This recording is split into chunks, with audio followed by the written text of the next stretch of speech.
4 ते 5 वर्षापासून इलेक्शन झालेलं नाहीये. आता प्रशासन आहे, तर मागील 4 ते 5 वर्षापासून प्रशासन असल्यामुळे बरेच नागरिकांची कामं होत नाही. जसे की नगरसेवकांचं काम काय असतं, नळ, गटर, रस्ता, शाळा आणि हॉस्पिटल. तर आपण पहिल्या मुद्द्यावरती बोलू.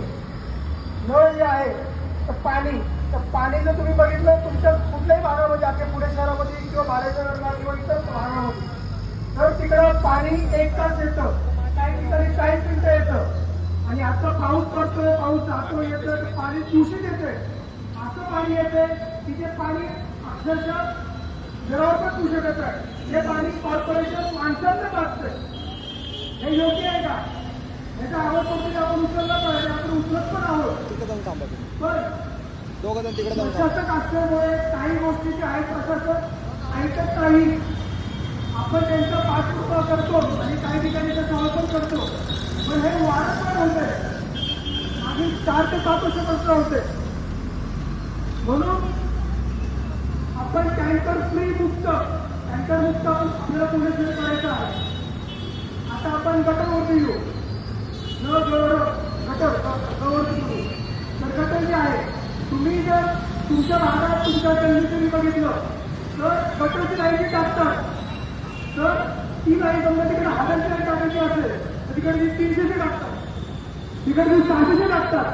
अरे दादांनो, तिथं 1000ची गरज आहे ना, तर 1000ची टाका. तिकडे 1500ची गरज आहे, 1500ची लाईन टाका. हा कुठला प्रकार? तिथं 1000ची लाईन टाकली तिकडे तुम्ही 300 टाकताय. तुम्ही विचार करा, त्यातलं कसं मुलं जाणार आहे, कसं पाणी जाणार आहे?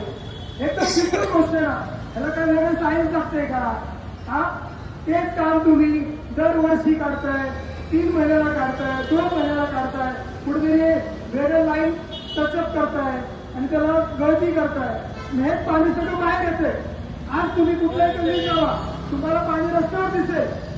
आपण मग अधिकाऱ्यांना सांगायचं, मग अधिकारी 2 दिवसांनी येणार, त्या दिवशी कधी येतात, मग ते चेकिंग मशीन आणतात. जर ती लाईन मोठी असते, चेकिंग मशीनची गरज लागली असती किंवा नसती लागली. मग गटरवरती यांनी कामं केली पाहिजे, कामं करत नाही. आपण 100% नागरिकांचा आवाज उचलून करून घ्यायचा प्रयत्न करतो. आता आपण र वरती येऊ. र म्हणजे रस्ता. आज तुम्ही कुठलाही गल्ली बघा, कुठलाही कोपरा बघा, तुम्हाला सगळीकडे रस्ता खराबच दिसेल.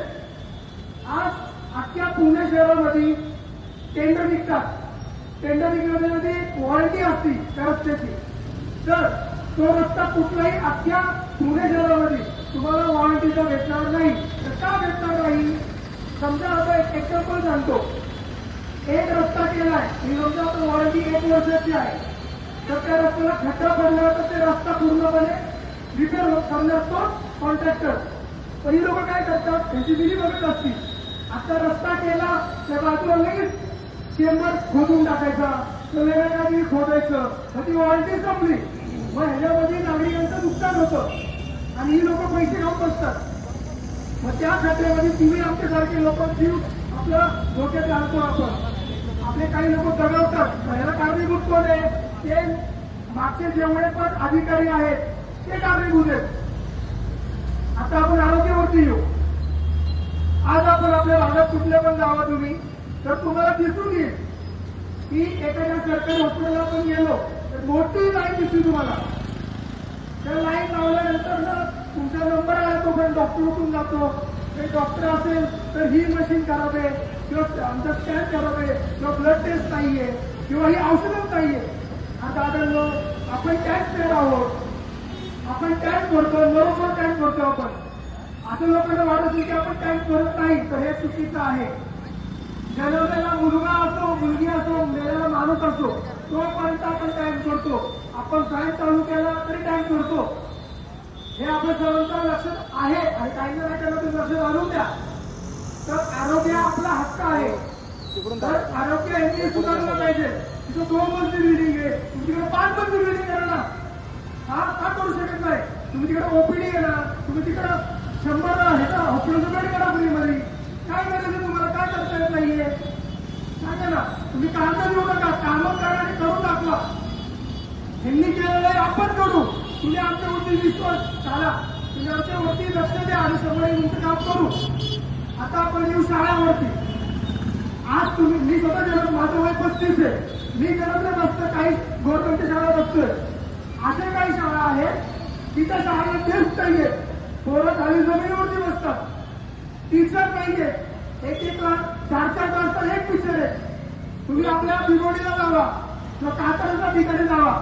अशा काही शाळा आहेत तिकडे टीचर येत नाही. रजेवरती टीचर असतात.